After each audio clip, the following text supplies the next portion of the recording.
Hello everybody, it's your old friends at Monday Madness and welcome back to the Jelly-Filled Donut Podcast. Happy days indeed. We're very excited about these episodes, lads, because we're actually no longer doing filler for the time being. No more filler. It's done. It's over with. For now, for about maybe 4 weeks. It's over. For about 4 weeks. It's over. Okay, 5 weeks, but I swear no more. Anyway, so yes, hopefully you guys have enjoyed what we're calling the Old Hag trilogy that we just had for the last few episodes. That is literally the only connective tissue between those episodes, that everyone in that part of the world are ugly. That's about it. Like, if they're ugly, they can't be trusted. That is how it works. Yeah. That is literally how it works, yeah. So that's why I'm the most trustworthy person here. But either way, so the episode that we're going to talk about is a real tearjerker, lads, in fairness. I do think I cried at this in the original run through of this episode. So the first time she watched this episode was only about a week ago. She was very drunk. She was drunk at the time. Mistakes were made. She's on a lot of pain medication. It's fine. But yeah, we'll ask the question at the end. Did it actually make you cry at the time? Because I think that might be a good little thread to keep pulling on throughout this episode. But I'm sure anyone listening at home would be pretending that they didn't, when actually they wept openly. Family tears. Yes, exactly. Because again, we don't get emotionally attached to animals on this Pokemon podcast at all. Especially considering that the episode title is Bye Bye Butterfree. So it is kind of a spoiler, to be honest. It is a bit of a spoiler. It's a very fucking big spoiler, to be fair. Like they have a habit of like ruining the premise with the episode title. Yeah. There's no ambiguity with these ones, you know. There's the odd pun title episode. Yeah. There's nothing to say it couldn't have been Flyby Butterfree, which sounds like it was a drive-by, and it was someone shot them in stun sporing random people. The Butterfree and Beedrill are having a gang warfare. Turf war over the forests. Yes. Yeah. The Butterfree are going to lose that one, aren't they? Like they're absolutely, they've got in theory in that gang of violence, Beedrill have the ability to kill them. So I mean that doesn't say how cruel nature is. I don't know what is, but either way, the episode will start off and we get with our heroes marching towards a cliff. Narrator saying that their next adventure is just over the horizon. Mm-hmm. This is the narrator literally describing the scene because he has nothing else better to say. And of course Ash is amazed at the rocks until waves crash into him and realises, oh shit, yeah, the sea is really angry. I forgot about that. As if they weren't swept away. Has he not walked into the ocean already? Or walked into the ocean, she says in inverted commas, as Misty pushes him in just for being a dick. In fairness, yeah, but again, eyes on the prize here. She still needs that bike. If he drowns, no bike. That's you have to think of it that way. So yeah, he again, Ash is still quite an idiot at this point, even though he's shown like brief episodes of talent and heroism. He still goes, oh, that's a big long drop. He's like, yeah, actually not. You're not going as a crow flies to Saffron. Like you can go other places. There's ways around this. And obviously, Brock then helps him out before he does just like lemming his way into the fucking sea. Gets a map out and says the nearby ridge should lead straight to Saffron City. Now I don't know like if this is like accurate to the map, but you remember there is like a section like from like say Lavender to Fuchsia that is just like wooden boards across the sea. I don't think it's meant to be that because it doesn't make sense with the geography because Saffron's smack bang in the middle of everything. So I don't know where they're approaching it from. This is the last town that they were in was the filler only one. They were at the islands. Yeah, they were at the islands. And then Vermilion City was last. Yeah, so they would have had to, like, because Saffron's in the centre, they have to have been passing through somewhere else. Yeah. So they haven't been to Celadon, they haven't been to Lavender. They can only have gone either Cerulean or, like, Vermilion. Yeah. You know, so, again, they have a bit of a reputation for getting lost. Maybe that's just happened here again. And I really, like, I'll pretend to be shocked when they did get lost one more time. Yeah. And yeah, exactly. So their next target is Saffron City and the Saffron Gym. Now, we will be talking about Saffron in later episodes because they are a trilogy in their own right, which we're all very looking forward to. So we'll touch that next week or the week after. I would probably say this is between just north of Vermilion. It has to be, yeah. Do you remember back in Pokemon Yellow, they had like a jumbled up all the trainers again on you. You had bits and pieces that were like AJ and a Sandshrew trainer on that route, which would have been the equivalent of AJ. That's right, yeah. There was a Butterfree trainer around that place. Yeah, that was like a level 21 Butterfree, only in Yellow. Yeah, that's a good point, So actually, yeah. that would make me think that this is, if we're trying to put it If you're extrapolating it, yeah, you could say, you could argue it's in that route, whatever, route 4 or 5, whatever it was, yeah. Could be right. Again, we might get the GPS out next time for these, but we'll see. So yes, they're about to head off until Ash sees something in the sky, sparkling in the air. Misty says they look like Butterfree. And then Brock chiming in, being the expert on Pokemon mating rituals, saying it's their season of love. Yep. I mean, he has been talking about this for the last few episodes. Like, it's almost like he's obsessed with it. Ghost of Maiden's Peak, he was distraught because, I've lost my chance for summer romance. He's there, even the Butterfree are getting their hole and I can't. And they only live for a day. Like, he was willing to have sex with a Ghastly, and now, like, he's just watching all of these Butterfree mating in front of him. That's like, I'd grab that Ghastly. It is a difficult proposition to try and, like, have a go at a ball of gas with a face on it. But, I mean... He made a go of it. He did. He tried. You can't say he didn't. But yeah. So he explains what that means. He means that they basically find mates. They lay their eggs across the sea, and Misty says it's very cute. And Ash realizes, oh shit, I have a Butterfree as well. It's almost like I didn't use them for like 15 episodes before this point. He didn't use it very often. No, to be honest. He peaked at like Metapod. Ironically enough, yeah. It's like I love as well because they against Misty. I'm trying to think when the last actual battle was in. There was like a compilation at the end of this episode, and genuinely like it was like using the battle with Misty, and then miscellaneous like clips after that. Yeah, you know, like it was used as something else. You know, kind of way, not in battle. So the fact that he had like, this emotional goodbye for a Pokemon, he didn't bother to use. And once he evolved, like kind of ironic, but yeah. So again, yes. So Ash remembers. He has a Butterfree and reminds him that he won't be able to have babies if he can't lay his eggs across the sea.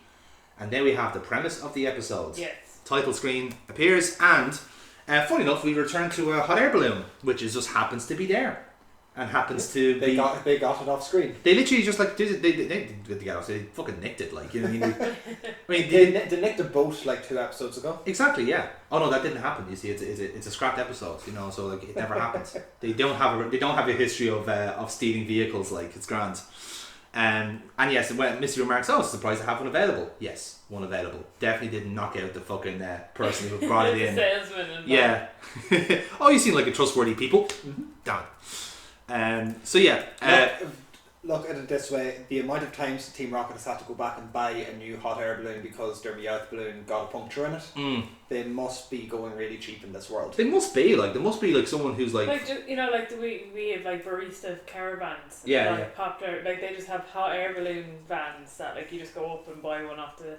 There's like some people, like, it's a really good market and people have like really high quality balloons, and then there's some awful like person in the back alley just overinflating wiggly tuffs. Drift limbs before they existed. Drift limbs, yeah, that's what it was. Like, yeah, that's how it happened, right? They're all dead hot air balloons, and they all come back as Ghost Pokemon. Boom, there you go. There's some internal canon for you. So, and to get their revenge, they take the children of the people who broke them. Because that's the Dex entry for Driftling people. That's how fucked up that is. So, yes, Brock says there'll likely be more balloons once they're up there. He does fire of the balloon, they soar into the air. And Ash is admiring the view as Pikachu steers the direction towards the Butterfree. Now, as you may know, if you're fans of collective nouns, the collective nouns for Butterfree or butterflies is a flight of Butterfree or a flutter. Would we agree that the collective noun for Butterfree would be a flight, or do we have something else for that? A spread. A spread. Oh, that's good. Yeah. I would like now you to leave your own house, and we're going to replace you with a dog, because at least a dog, while not able to speak English, will never make bad jokes like that again. Look, consider the show we're watching. Bad puns is exactly where we are supposed to be. Just because you're on the same level as fucking Meowth doesn't make that a good thing. You know, it's like, no, that's not how this works, honestly.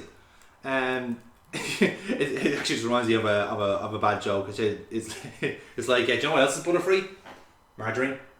Oh. That's a bad joke. That's a dad joke. That is. I'll absolutely pretend I haven't named a Butterfree. Margarine. Or tried to say I can't believe it's not butter and ran out of characters. Yeah, let's just pretend that never happened. Yeah. So yeah, Brock stays in closer. We see Butterfrees all pairing together with love hearts between each couple, so that we know exactly what's going on.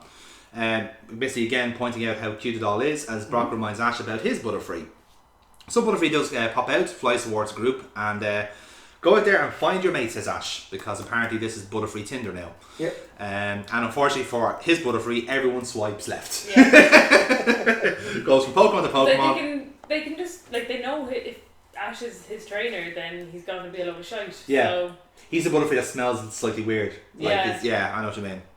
Talking to them, their heads turn away from each other. Yeah, it doesn't happen. I can absolutely imagine, like, Butterfree has never been groomed, has never been well kept, has just... Well, as we did establish in the last episode, it's a very strong looking Butterfree. You know, that's what Ash says. Now, what Ash says is not necessarily what everyone else says. So maybe you're right. And yeah, everyone keeps turning away from the Butterfree, no one keen on it. Inside the balloon, they seem surprised that Butterfree hasn't paired up yet, but Brock ponders maybe none of them are maybe Butterfree's type. You know, and so I was like, yeah, maybe it is. Maybe he's just such a nice guy that just no one takes him. He's trying to project his loneliness onto the Butterfree. And I'm sure he never does that again throughout the rest of this show. Butterfree is entitled to love, and that is true, yeah. That's where Brock is just being way too compassionate towards him. Yes. It's like, well, no one's loving me, but someone should love this Pokemon, right? Why am I so lonely? Such a nice guy. He is a nice guy.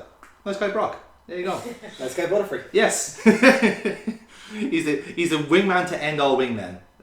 Because that role would be ruined if it was Brock. He's a literal wingman. Yeah. Butterfree is. Yes. Okay, now you can leave your house. I will now do the podcast with the dog. So, Missy's curious. Podcast with Tina and Guinness. Oh my god. Let's not, because like all I'll hear is just scratching and like just general anxiety. Yeah. There'll just be two balls of anxiety, and I'm there trying to ask them questions about their favorite interests and shit. You know, it's not gonna work. So again, Missy's curious about that, and she says all Butterfree look the same to me, which is so fucking racist, to be honest. Especially considering that we do see a Butterfree looks completely different to the others. It's the first introduction of shinies. Yeah, well, yeah, a little bit. So Brock takes a guess and says maybe different Butterfree fly better or in different patterns and so forth like that. Maybe they are inclined in different ways, you know. Yeah. We hear Pokeballs being opened in the background as everyone looks behind them, and we see more balloons soaring into view and more Butterfree being added to the flight. As Brock confirms, they are Butterfree trainers arriving this year to get rid of their Pokemon essentially. Yeah. It's like, right, I've had to put up with this Caterpie for 3 months. Off you fuck. Off to your new adventure. And we close in on one balloon, and a purple-haired girl is talking to a Butterfree in the ball. That's released, and the girl smiles and laughs, going, "Haha, I'm so glad it's gone." Brock is immediately smitten and blushing at nuclear levels, like he's like roaring, glowing fucking red. Yeah. Now, I'm not going to say something, lads, here, but if you are glowing red because of blushing, that is the highest blood pressure you could possibly have. Yeah. Now you've had high blood pressure in the past. Yeah. You've never glowed because of it though. Not knowingly. Not knowingly. No, not knowingly. But you know. But let's say if you had high blood pressure, like James actually just switch off a light, like you would tell a difference. Yeah, like. yeah. I mean, it saves an electricity bill all the same though. But Butterfree returns to the balloon as Misty quips, "Not again." That's like as if like this happens literally every day. It's like they are living with Brock, so you wouldn't be surprised if this kind of crap happened every day. Yeah, like I've seen it happen every time he goes into a Pokemon Center. Yeah, every time he talks to Nurse Jenny. And considering they double as hotels as well. So literally every time they're staying, like he literally is like Brock uses hard every single time. So Ash tries to. He probably has to go in and warn Joey before. No, we're going to be staying here. I'm very sorry. We've got basically a spaz. And would you happen to have like a forklift truck we can tape him to? Because that would probably work out for everyone in this building. Yeah. You know. He's been a couple of weeks before he tried to shift to Ghastly. He just hasn't really got over it yet. But, you know. So yeah, anyway, Ash tries to talk to him, but Brock cuts in commands to go after the girl's Butterfree and specifically points at which one. So not only was he good enough at finding the girl, but he can also tell which Butterfree it is, even though as Misty said, they're all identical. Funny how that works. He's a wingman. Yeah, he sniffed out the Butterfree. So again, the Butterfree tilts its head in confusion and explains if two Butterfree fall in love, then the trainers will also meet and therefore fall in love as well, because that is how it works. And he says this with such like command, like, you know, this is the facts. Yes. Even though he's not Butterfree's trainer. No. Yeah. He then tries to get a zoom at it and dresses up as a Butterfree. Doesn't work. The papier-mâché just doesn't fucking like fly out in the end. And as we all know, Butterfree don't bite anything, so yeah, that wouldn't work out. But Missy smashes Brock over the head as he drapes over the balloon, telling him to not get involved in Pokemon love affairs, which is a fair point. Again, you tried to shift to Ghastly 2 weeks ago. Ash reminds Misty that no mate means no babies for Butterfree. He'll die alone. And in fairness, considering that we had established Caterpie was an incel a couple of weeks ago, it's probably the natural course of action, but here we are. Butterfree goes off one more time, tries again, scans the area until it sees a pink Butterfree flying ahead. Now, you mentioned that it would have been a shiny Butterfree. So yeah, kind of is the thing. The actual shiny is, so the Butterfree is kind of this kind of purplish body, the red eyes, and the kind of the blue kind of like limbs, as it were, the hands and feet.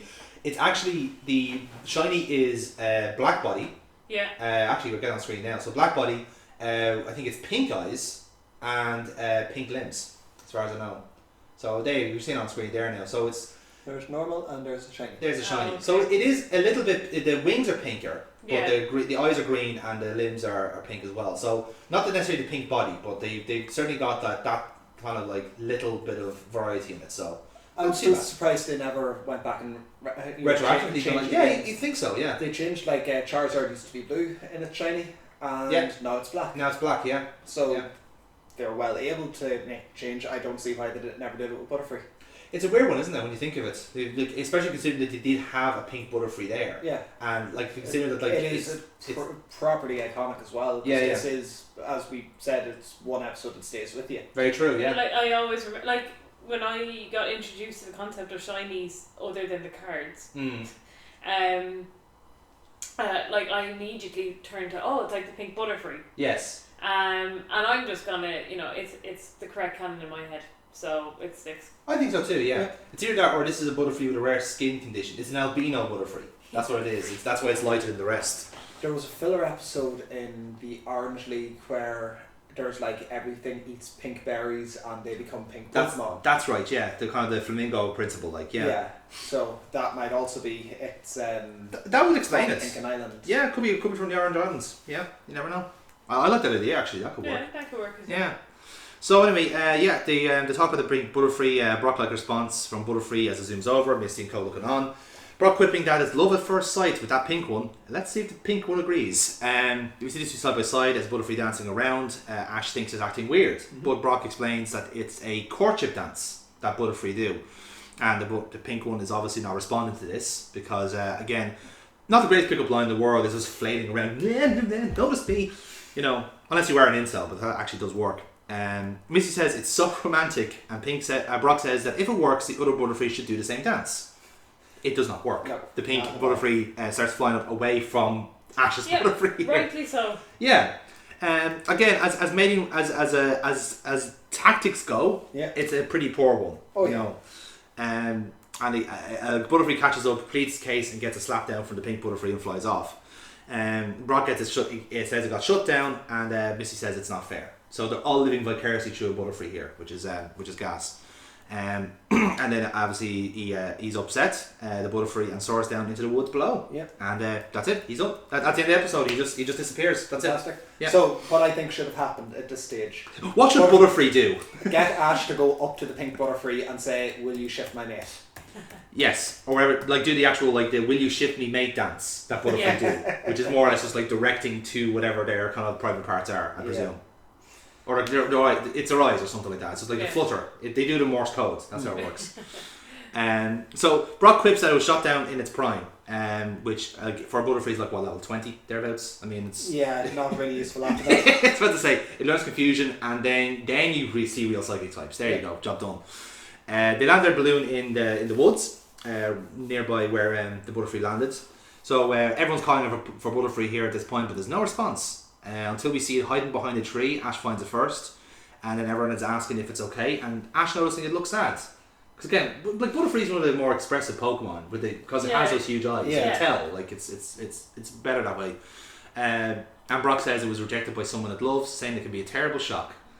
And, how is Brock still shocked by this? as Brock says, he does say if he could write a book about love and heartache. Yeah. Because literally every episode he's smitten by someone who was either already taken, not interested, or probably a lesbian, and it's just to him it's just like a cavalcade of failures. That's his life essentially. probably why he just kept the gym in the first place. Yeah. He just keeps it all professional. And then Misty quipping it could be his autobiography, at which point everyone goes, but don't tish. So then we get some chatter between Butterfree and Pikachu. Ashlyn has a thought that the Pokédex could help pair the two Butterfree. So the Pokédex could be the wingman here, as opposed to Brock. But Misty argues it's never been in love, as in the Pokédex. Yes. You know, because it's a machine, and machines don't love, as we all know. That's all I can say about that. Yeah, you just start to learn, hang on, does Misty not know how this works either? Yep. As we're going to find out very soon. So Ash can't understand it, but his Butterfree is great. Why would anyone reject it? You know, it's all that self-improvement that the Butterfree has put itself through to be a better person. Remember that Metapod battle? Like, you should regale them of tales of that Metapod battle that you... Yes, so he hardened 40 times. How can you not be impressed by his strength? Again, this is a very kind of incel-like attitude as well, isn't it? Like, yeah. It says more about the writers of this show, to be fair, but either way. So Ash then has a brainwave and thinks Butterfree should show off how strong it is, and showing off its tackle and stun spore and stuff like this. Okay, so that's how it works. You need to tackle your mate and paralyze it. That's how you show how strong it is. Again, we know people who've tried to show off how strong they are to pick up someone. Yeah. By literally picking them up. And it's like, oh no. It's like a train wreck. 4chan lied to you. Yes. It is kind of funny seeing it play out. It's like it's actually, you can see the brain working in real time. Oh my god, like Butterfree is on Spore Span. Yes. Spore-chan. Oh, Spore-chan, I love it. Apparently it's a lot less aggressive than Hitmonchan, I think, there you go. Get out of this ice. Yeah, that's fair. This podcast is now just... I'm now being replaced by another... Dead noise. Yeah, that's it.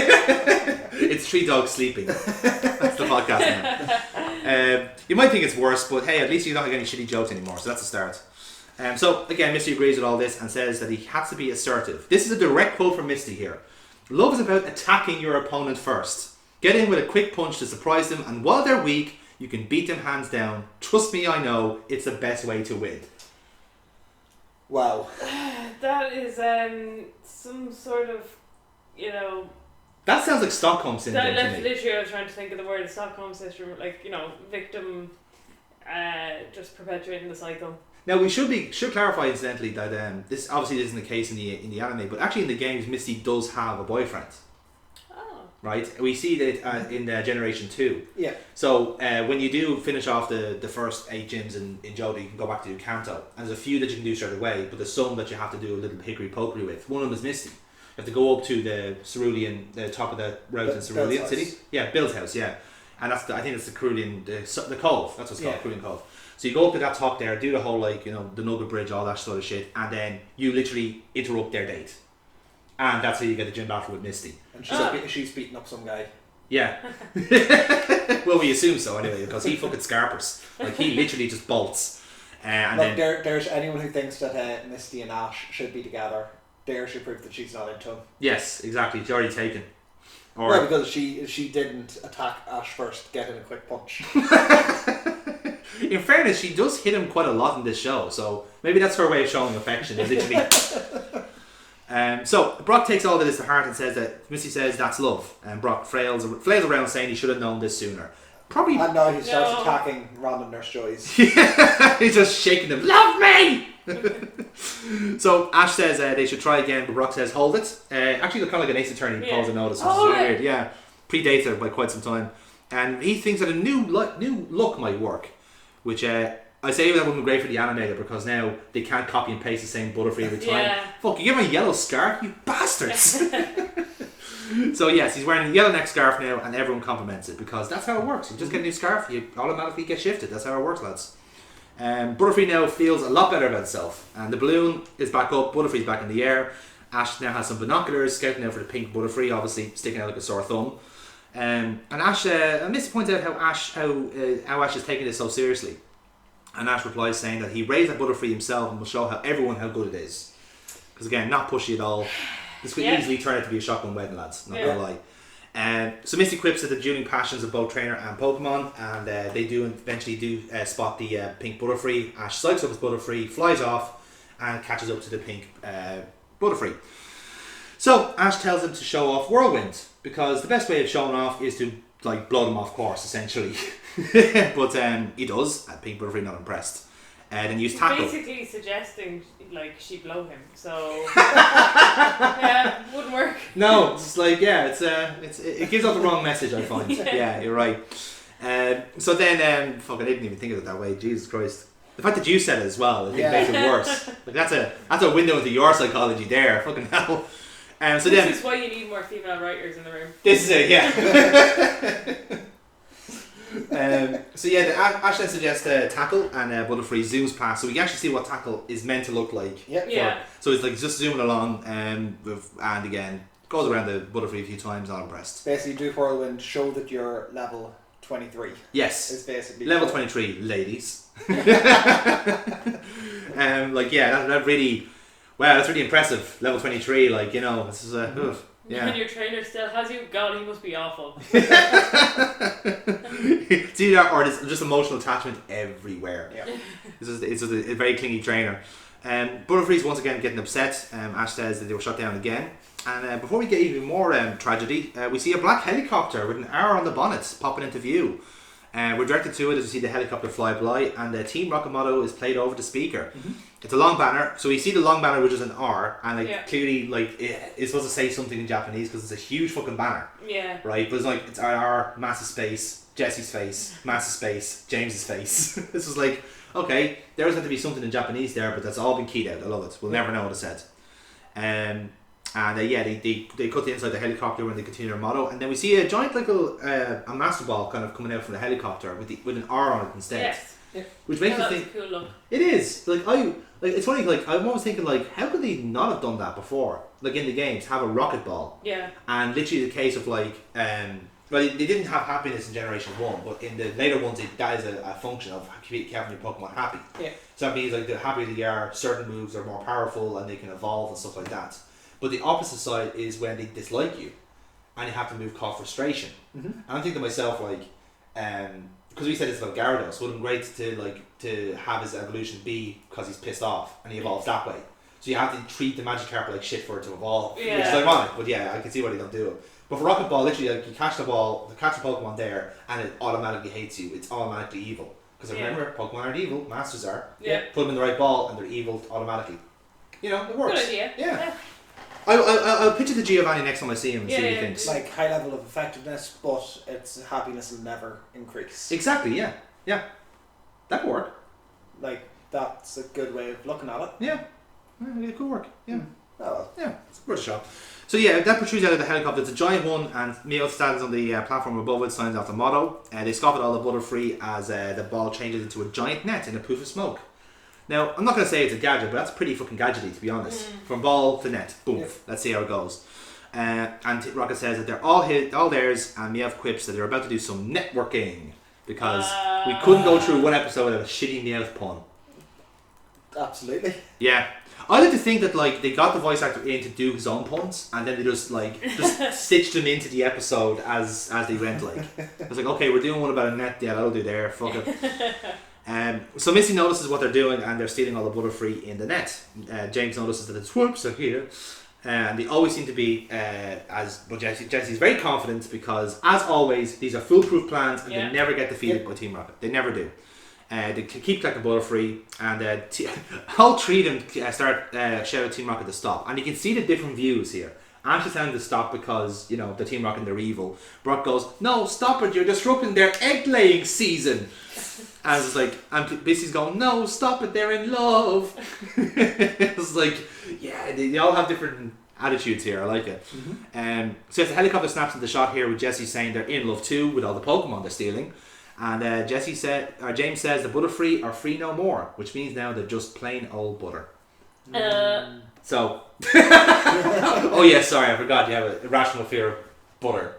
Even the word butter. Yeah. It must be really weird for you to see the word butter so much on screen. Yeah, I know, it's not fun. But it is free of butter though, so you're alright.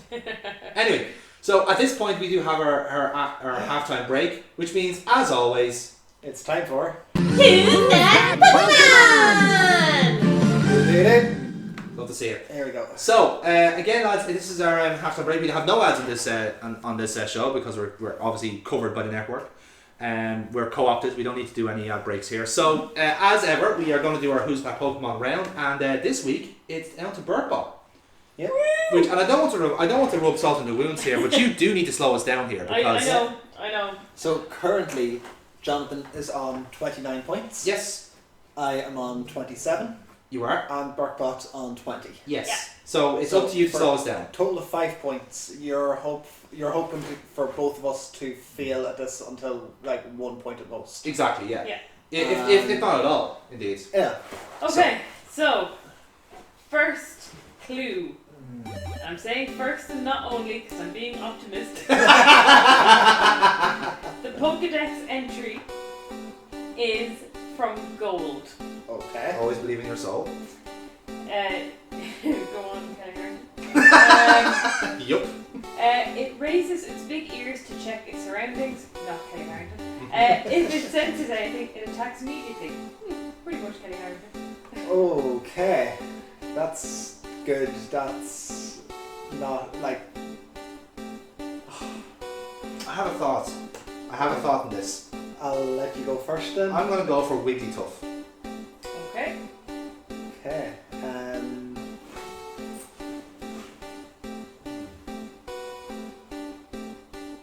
This is its ears. I'm running through the map. You're there going like, who has the biggest ears? Yeah. Okay, Google. I'm gonna go with Growlithe. Okay. No. Okay. Neither of you. Interesting. Okay. This is where it gets spicy now.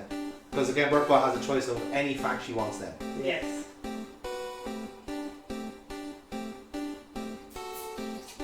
Okay.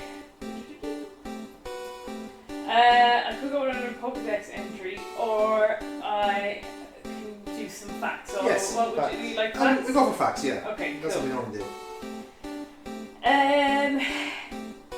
Sticking with gold and silver, Mm-hmm. it is found along routes 13 and 15. Well, so that's Kanto only then. That's Kanto only then. Yeah, that knocks out quite a bit actually, now that I think of it. Yeah. 13 and 15 on the map, I don't remember where you are now. They're what then? Oh, I that's think it. 15 is between Fuchsia and Lavender. I was about to say, isn't it? Or is that further down? Is that not where Fuchsia and the Cyclone Road is? Like, it's still all around that end of. And you say, so it's big ears as well, is it? So it's big ears and Okay, attacks immediately. I'm going to give a guess. Okay. Nidorino. Okay. Okay, I'm not going to go for that. What I am going to go for is Dodrio. Okay. Say James. Yes! Oh! Yes! Nicely done. Ah. Nicely done. Right then, so that's quite a game changer because now that means James is in the lead. Yes. Yeah, there you go. The worst part is you got Nidorino as well, not Yes. as opposed to Nidorino. That's the cruel part. That's who has the bigger ears. There's Well, not much like facts on this page. So I was like, well, I wouldn't know that. But obviously, these two are big nerds. I was gonna go with another Pokédex entry, so I would have gone with if I hadn't gone with a fact. It's easily agitated and uses its horn for offense as soon as it notices an attack. You see, that would have given the game away. I think so too. That could have given the game, because not even that though, because you're immediately narrowed down to either the Rhyhorn, Rhydon aspect. But as I recall, well, Rhydon could have, but it's not in the wild. That's the thing. So yeah, that would have narrowed it down. Actually, no, it would have been a fucker because one of us could have gone Nidorina and Nidorino. Yeah. So yeah. Anyway, but 4 points to James there, and he now takes the lead in the series. Happy out. Yeah. So. Back to the action, and Rocket's helicopter hovers over, captures more very badly drawn butterflies. I have to be honest. Someone ran out of steam. Someone was having a fucking mare at this scene. So the hot air balloon squares off in the foreground. Like, this is what happens whenever you have to animate a scarf. It's a trade-off. All the budget went on that scarf. Yes, and to be Any fair, extras. As I say, and what a wonderful scarf it is. But that's the deal. It's like, okay, either want me to copy and paste or I want to try. Oh, you want me to try? Well, fuck you too. So the trio are shouting their heads off for them to stop because clearly that's going to work. Yeah. Team Rocket share a triple rhyme, a lesser spotted triple rhyme from Team Rocket there, so they get bonus points for that. Ash tries to get Brock to make the balloon go faster, but clearly hot air balloons come with free turbos for these occasions. But obviously they're sped by the helicopter. We see some more Butterfree, including the pink one hovering as the chopper balloons over behind them. Ash's Butterfree is trying to keep pace with the chopper, but as James makes another pun, it gets buffeted away by the disruption from the chopper. Charges, catches more Butterfree, including the pink one. So now we have motivation now. Butterfree starts charging at the net, seeing the pink one is in distress, and it's clearly pissed off, as you can imagine, and meets the rocket helicopter again. And starts tackling the helicopter at the side, like ding, ding, ding, as if that will work. Butterfly like against a the fly helicopter. against a window. Yeah, pretty much. But a particularly angry one at that. Yeah. Ash is obviously goading it on, but this is just not going to work. So Jake looks to the side, literally just a side eye, goes, oh, that's a bit of Butterfree, that's cute. Oh wait, it has a yellow scarf. Oh shit, now we're in trouble. Shit. It's a main character. It's a main character, bollocks! So, the Butterfree's looking pretty battered at this stage, but Ash suggests a Stun Spore. Because as you know, with Stun Spore can paralyze Pokemon, can't paralyze helicopters, lads, not gonna lie. So obviously no effect on that. Especially considering like he was dusting it from the propeller. Yeah. So it was immediately Just being wiped off. scattering it away, like just so stupid. Like you could, like I wouldn't mind, but like you could have used Whirlwind and disrupted it that way. Like literally an errant gust, and then the helicopter has to correct itself. Could have kamikazed into the blades. Okay, that's probably the worst strategy of all. Like, Stun Spore is bad, but actual suicide I don't think is going to work. Like, an honourable You death. don't want to rip up that scarf, James. They spent literal minutes drawing that scarf. Actual minutes. So, Ash then tries to bring out Pidgeotto, but then Misty stops him by saying that Butterfree is trying his best to save everyone. And also the fact that he could get ripped up by the propellers. No one's really considering that part. And obviously then Ash considers on that. And Rocket go to make a getaway, and the Butterfree is dust off again by the chopper. It flies off, and basically all the balloons are saying, he flies around the balloons, like cutting through, saying thanks for all their Butterfree, thanks for the contribution, we'll see them again next year when they seal the show. Again, the fact that we don't see anyone else in the balloons like doing this, going like, oh well, fair enough. I mean, like they were Butterfree, lads. I mean, like it's not, no skin on my nose if it doesn't have a fucking baby, you know. Yeah. They were releasing them anyway. That's the same. Like, You're just getting rid of them, make room for your decent. At least they're going to a worthy place. Money. So so clouds clear. So they start chasing after the helicopter at this point, and Ash keeps telling Brock to go faster. So then we start seeing some clouds clearing, and we see some kind of like that's kind of rocky terrain. They can't see Butterfree anywhere, so Brock says it'll follow the pink Butterfree to wherever it would go. Because again, definitely not obsessed. Everyone's calling out Butterfree, but for no answer. That is until we hear calling out, it's looking pretty worse for wear, has to be said. Mm-hmm. But the Butterfree meets up with the balloon, tries to explain itself, and Misty focuses on the pink Butterfree, and Ash tells it to lead the way. So at this point then, we see then between the rock formations, there's a warehouse where the helicopter has landed. You can overhear Meowth counting. Turns out they caught 100 Butterfree, which is not a bad haul now, in fairness. But they say obviously it's quite a catch. James says it's nice that one of their schemes has worked out for once, and Jesse says they're at their best when they're at their worst, which I think is the line they've used before. Meowth then daydreams that he'll be top cat when the boss hears about this. So again, Meowth's motivation is that literally it's been like replaced by Persian. Yeah, he just wants those pets. Yeah. He just wants those scritches. Yeah, and snacks. Yes, and to be fair, who doesn't want them?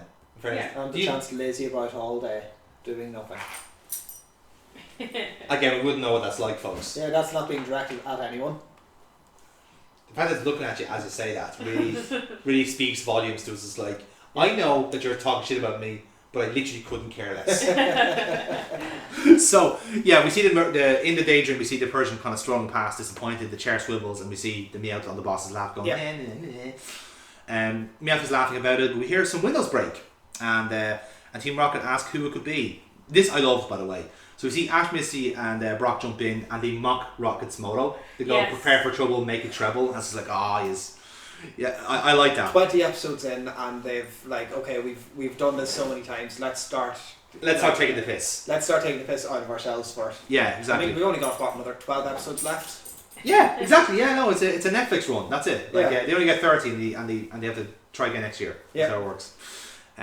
So I mean, you might as well start taking the piss out of your own motto. Yeah, that's true. Yeah, and the stuff that you wrote in intentionally. Rocket quips that it was too good to last because oh no, the protagonists are here. We all know what happens. Misty says they're defending. They actually are defending the beauty of truth and love. So they're actually using the motto against them as well, which is quite clever. I liked that. So as much as you can like anything about this fucking show. Yeah, that's true. Yeah, I mean, I suppose it's better than all the incel banter, isn't it? Jesse and James then grab tools, specifically I think it was a sledgehammer and a wrench, I think it was. Mm-hmm. Yeah, unusual tools in this scenario to need. Yeah, actual bludgeoning weapons. Yeah, not a coffin, not neckins. No. Well, in fairness, like they've kind of set their stall out there. It's just like, what can you do? We've used machinery to capture these Butterfree. Let's keep using machinery. That seems to work. And Meowth says obviously they've got to stop them. Mash gets Butterfree to go after them. It zooms past them. Missy brings out Starmie and hovers over it. Starmie uses tackle, spins towards whoa. She gave Ash shit for trying to send out his Pidgeotto. Yes. And she sends out her Starmie. Yes. Well, the context has changed now. Like it's a different battlefield now. Team Rocket have got weapons. You know, all they were doing was just flying a helicopter and capturing everyone's Pokemon. I mean, it's a different context, James. You know, they're in actual danger now. But imagine what this is going to do to Butterfree and his psychology. The psychological. Hey, you're right. No one is thinking about the Butterfree psyche. You're right. Look, he's distracted by his little scarf, so he's fine. Yes, the scarf is making all the difference here. So yes, Starmie is like spinning towards Team Rocket like a fucking boomerang, which I love. This is like yeah. Oh yeah. I was like, oh no, the star is spinning after us. Let's run away. It's like a ninja star. Yeah, pretty much. And they start running away from there. Butterfree does reach the net of the captured brethren and sees the pink one at the front. Butterfree starts tackling the net, trying to bash it through. The pink Butterfree starting to look impressed and emotional. It's like, oh wow, he actually is a nice guy after all. We keep getting more and more tackles in from the Butterfree until he lands up this kind of like big tackle. I guess it kind of looks more like it's like a really kind of either takedown like the double edge, like a super tackle, and then bam, that breaks up in the net. It's a tackle powered by love. Yeah, a love tackle. Yeah. Yes. Okay, Misty. So the Butterfree starts streaming out from the net as Rocket starts saying that they have to do something about this. Mm-hmm. You know, it's only their fucking cash cow like literally flying away. Just in case she swats the Starmie away with a sledgehammer. Literally just bonks it in the back, which I love. It hits a wall, slides down to the ground. And if I'm not mistaken, in the actual cannon for Starmie, if you hit it in its jewel, I think it's dead, isn't it? Yes. I think so. Yeah, it's kind of like the same kind of Starmie. Where the light goes, like beeps off. Yeah. And then if it goes off forever. If it smashes, it's gone. Yeah. So it's a good thing she kind of hit him in the back then. Really got like a real kind of like a worth shot of a sledgehammer. You know, she was thoughtful about it. So Misty immediately fixes this with a hose that douses Starmie in water. This random hose that she had. Good job. Yeah. She just has it in her backpack. It automatically transforms like fucking Inspector Gadget. And it's just spraying super potion, really. Yeah. Well, for Starmie, it's just water. And as we know, Starmie does have her cover, but apparently you have to fucking drown the bastard first. There you go. So yes, it soaks it all, and it's good as new. It starts getting all shiny and shit. It's great. I didn't realise Starmie was porous, but I suppose the more you know. Brocco then opens the doors to the warehouse, and then Butterfree start flying away. The Rockets are trying to catch them, but they're too high and they're all escaping, which is obviously hilarious. Mm-hmm. So Ash and Butterfree are standing exhausted here by the broken net as Ash goes to check in on it. The both pink Butterfree appear to do the same until James arrives with his net, looking to catch at least one to get back. To be fair, like I think in this context, I would rather like all of them get away and blame it on Ash and the company rather than like having 101 and coming back with one. You know, like okay, we fucked up, but we got one back. How much money is one Butterfree? It's like not enough. And obviously James gets tackled by Ash's Butterfree instead. Pink one starts to blush at all the heroics in front of it. Smitten in love now from all this. So Jesse and Meowth are fired the helicopter. James hops in as Meowth says they won't let him get away. So they're going to try again to catch on the Butterfree. So the helicopter takes off. The trio chase after him, telling him to stop. The balloon then fires up to chase after Team Rocket with both Pink Butterfree and Ash's one along for the ride. So the balloon then gets the side of the rocket helicopter with another rocket ball hanging below, turns into a net, same animation. Let's recycle as much as we can. Yep. We had to pay for that scarf. Yeah, exactly. and that's at least £5 out of our budget. At least they're about to catch the fly of Butterfrees again. Pikachu motions to Butterfree about something, and Pikachu hops on board as Ash tries to figure out what they're doing. I think what they're trying to do, Ash. Should have done something they should have done 20 minutes ago. If this was the strategy, like why didn't they just do this the first time? You know? Just imagine the damage it would have done to Butterfree psyche. Oh, of course, he's on a personal journey. I forgot. Yeah. Yes, how foolish of me. And yes, the pink one obviously does look on concerned. The helicopter flies along as Butterfree overtakes it and confronts it, which is again in the battle of Butterfree and helicopter. I'm gonna put my money on the helicopter here, but Team Rocket does sway that. Bit slow on the uptake as he noticed that it's both Butterfree and Pikachu this time, and Pikachu jumps off Butterfree's back, lands on the windscreen. The helicopter looks very excited because he's about to blow up a bitch. Team Rocket starts screaming, he's going to shock us as Pikachu starts charging up. This happens a few times, it's faster each time. And so it's a lot of panicking. And then eventually Pikachu does shock the helicopter until it explodes. Mm-hmm. Yeah, that happens. It is, yeah. No, what happened there was Pikachu had played Grand Theft Auto and realised, you can't shoot down helicopters. Yeah. Right, good to know. Pikachu then flips away, Butterfree catches it on its back, and Team Rocket are falling and disappear into a crevice, which they presumably fall to their deaths. Mm-hmm. So, while we're celebrating that, we should ask the eternal question we always do when Team Rocket fuck up. What should Rocket do?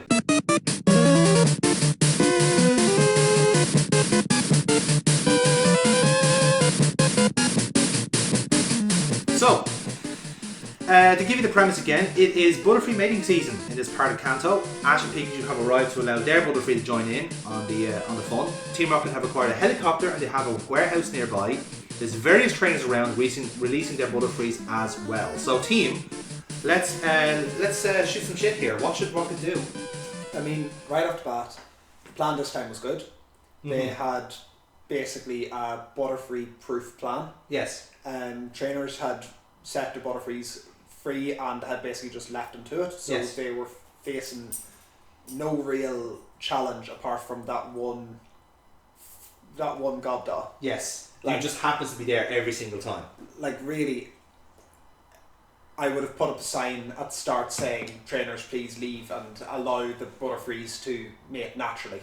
Oh, okay, right. So you could have they could have just tried to get the trainers away. Yeah, and they would have been fine. Okay, that's interesting. So you literally kind of deceived them in a sense where no, this is a conservation site. Pretty much. The Butterfree need to have privacy and all this sort of shit. Pretty much. Okay, that could have worked, yeah. Because everything about the plan worked. They got the Butterfrees. They got to the warehouse. Yeah.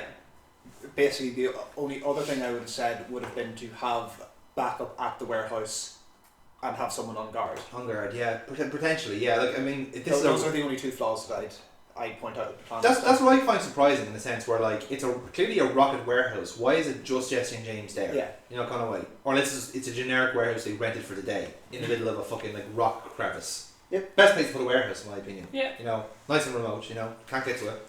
So yeah, that would have been me. Okay, so you would have so the kind of summarise the premise is literally just act like it's a conservation site. Yeah. Deceive all the trainers and saying release a Butterfree here, they'll be fine. They're weird disguised, we'll look after them. We're zookeepers or breeders, whatever the shit. Yeah. Okay, that works. Yeah. What I would have done is I think I'm kind of in agreement with you, James. The plan was very good. I think that one major flaw was where they did it. Right. I think they jumped the gun in a sense because they did it when the Butterfree were flocking together and so forth. Now we know later on they do go out to sea to lay their eggs. So I would have said capture them there because you know for a fact the trainers will not be going out to sea. Fair enough, yeah. You know, so literally not where all the hot air balloons. I think they did that just for the pomp and ceremony of it to nick the Butterfree in front of the trainers. But it should be a bit smarter, a bit more conservative about it, and then capture them when they're going to sea. And you would actually got more, in a sense, because literally there could have been more Butterfree being added into it. And eggs. But so you have Butterfree and eggs to sell as well then. Yeah. But you might have also had less, because let's say is that caviar then? I don't think... No, I would not have... I'd say that's golden eggs. Yeah, golden eggs would be, yeah. Right. Not fucking caterpillars. Yeah, yeah. Okay, let's say there are half a dozen... Let's say there's a certain amount of them are in cells like Ash's Butterfree. Sure. They would have been returned to the trainers if you had waited until they were out to sea. That's a fair point. So you have a fully grown Butterfree if you catch it then and there.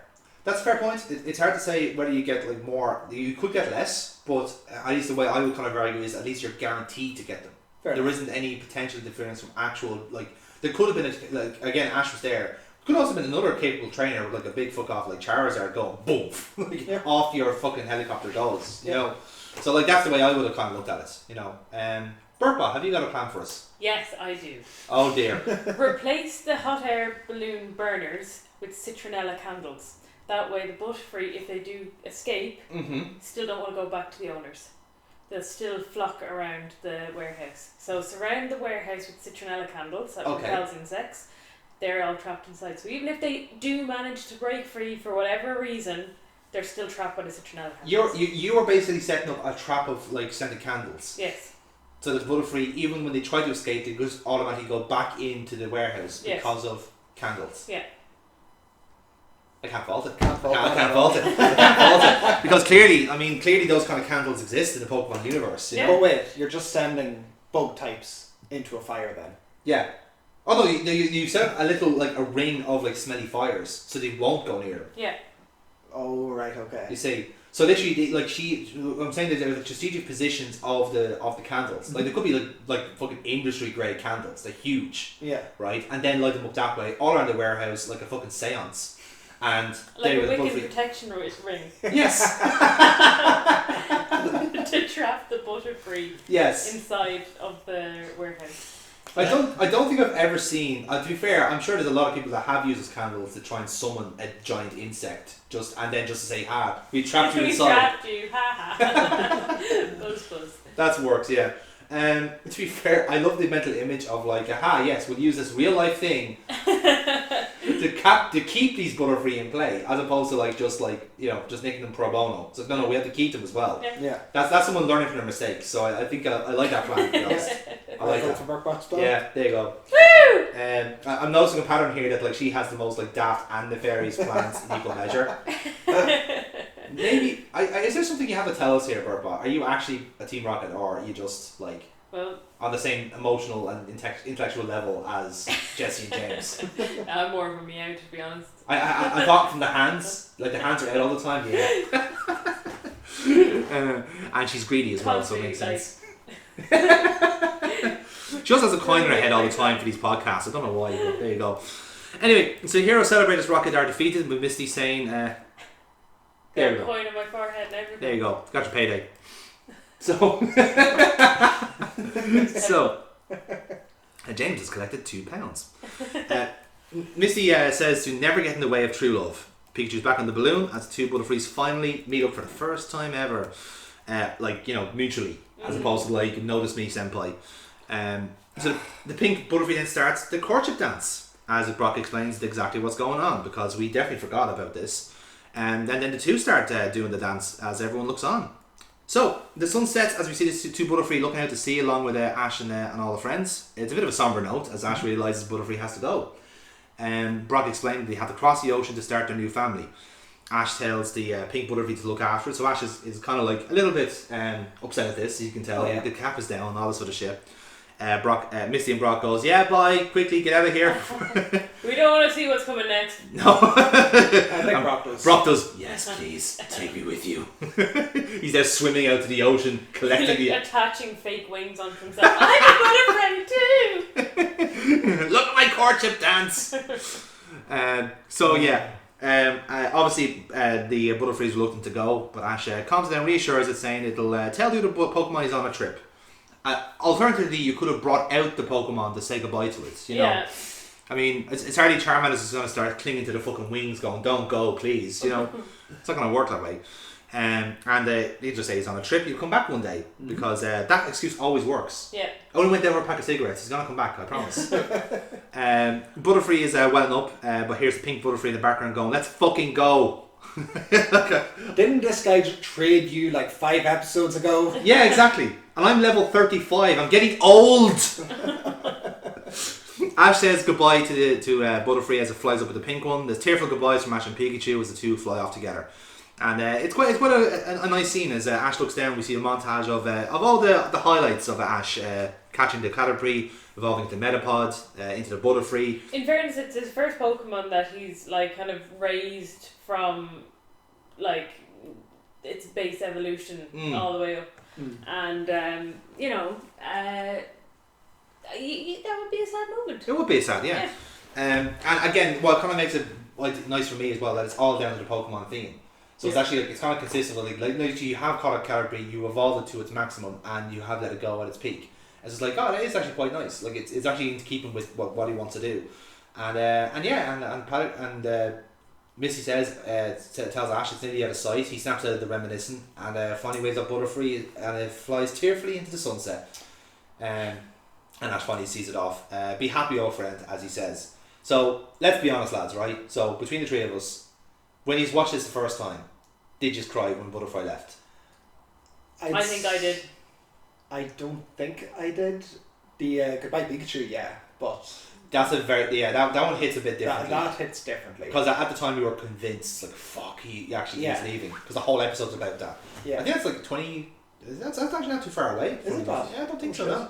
Yeah, after Saturday, I think. Yeah, but yeah, like I can't say I didn't myself because I don't think I did anyway, but I think the case was that now when you look back on it, you're thinking like, oh, it's a really lovely scene. It does kind of get you like that, kind of like, oh, he is emotionally attached to it. Yeah. But when you're doing a rewatch like this, when you're watching them kind of in batch, you realise, oh well, Butterfree was like did fuck all for like 10. He wasn't used at all. He was an afterthought. And then they realised got the 3 starters and like Butterfree forgot about the rest. Forgotten after that. Yeah. And in fairness, I would be too. Yeah. But I'd be going like, oh hi, Beedrill, you're so much more useful. But no, in fairness, like in terms of the cartoon, the fact that like they did just like, oh, like we're not using Butterfree anymore. He's gone off to do his own thing. Quite a nice note as well, in a sense, where like he wasn't just boxed and forgotten about like some are. He's actually given and it's an actual an arc for a Pokemon, because in the first or second episode we have Caterpie. He explains through like the kind of the talking with Pikachu that he wanted to be a Butterfree. He wanted to become and he did, and now he's gone off to be with his brethren, and that's a really nice note. It's a nice full circle story in a sense. Brock compliments Ash on his training, points out the courage of both. Misty notes how beautiful the sunset is, and the narrator finishes off the episode saying Ash may have grown a little himself. I fucking highly doubt it. No. But either way. Does Butterfree ever show up again later on? I feel like they do, and I'm trying to remember. Did he not come back for like an episode in Johto or something? My brain is telling me that at least he did appear once, because I remember seeing the Butterfree with the yellow scarf. But I don't know if they actually, because I could be confusing with like a few other Pokemon that do actually return. Yeah. Like Charizard. Charizard comes back again several times. Yeah. Squirtle, I think, pops up again after. Wait! They leave. Here, let me tell you about Generation 2. But But no, like Butterfree leaving in this episode is it makes room for what's gonna happen in the next couple of episodes, because Butterfree versus a gym leader isn't going to do much. So you need to make room. We know where he's going next. Yes. And Butterfree actually would have been useful. It wouldn't though. Like type wise, again, we will get into it next week because we're into a very fun little arc here. Yeah. But like in theory, yes. But like as we know, Butterfree doesn't know any bug type moves at this time. Like there wasn't any bug type moves. It's like Leech Life, and that doesn't learn that. Twin Needle, no. Pin Muscle, no. So like it would have been actually a bit of a dead rubber in a sense. But in the cartoon, String Shot is an offensive move. Of course, yes. It could have slowed down the psychic types. Yes. Their psychic abilities would have been slowed by the String. spoons would have been taken off them. Yeah, that's out of their hands. That's true. But yeah, there you go. And that's it. So Butterfree is officially gone. We will gone to a new family, gone to be a family man, and we leave it there. From that one, so obviously no new Pokemon on that, because this episode was literally just about fucking Butterfree. There was nothing else. It's literally about fucking Butterfree. It was literally about fucking Butterfree. There you go. Yeah.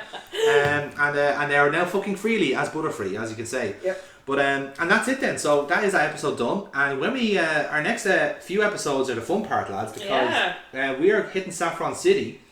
This is one of my favourite arcs. It is, yeah. It's very, very good. Like I will say for this, because obviously we're doing these in batches, so this next session that we're doing is really fucking good. Like we've gone through the filler, we've had the pain, and now we're going like, oh yeah, this is the good shit now. And, we've had the emotional, turmoil of having to say goodbye to a Pokemon, and now we're going into the emotional turmoil of neglected children. Of daddy issues. Really, really going from like one scale to the other. But yeah, that's it. And so that'll be next week, and when we go to Saffron City and start challenging Sabrina. And again, if you know your Pokemon games, you know that if you go from like 3rd gym to Saffron City, that's not going to go well for you. Yeah, it really fucking isn't. Sabrina's normally what, gym 6 or 7? She's gym 6, depending on how you play it. Arguably, technically gym 6, but it can be gym 7. Yeah, because the psychic types are very powerful, which we'll get to next week. But until then, guys, thank you very much for listening to this emotional roller coaster. Hopefully, you've learned a little bit about your own courtship dances at home. Obviously, don't do what Butterfree did. Show off your strength, show off your dominance, and you might get somewhere in life yourself. But either way, thank you very much for listening. And by all means, listen to all of our other episodes on the Low Blows Network, or you may be watching the video version on Nerds or Us. So by all means, thank you for doing either. If you are indeed listening to us on the Low Blows, feel free to check out all their other content, like their weekly wrestling recap show or their Ask Low Blows, where you can ask stupid questions and you'll get stupid answers back, because apparently that's how it works. But until then, guys, until next week, we'll see you next time on the Jellyfield Donut Podcast. Bye! See yous! Bye bye, Butterfree.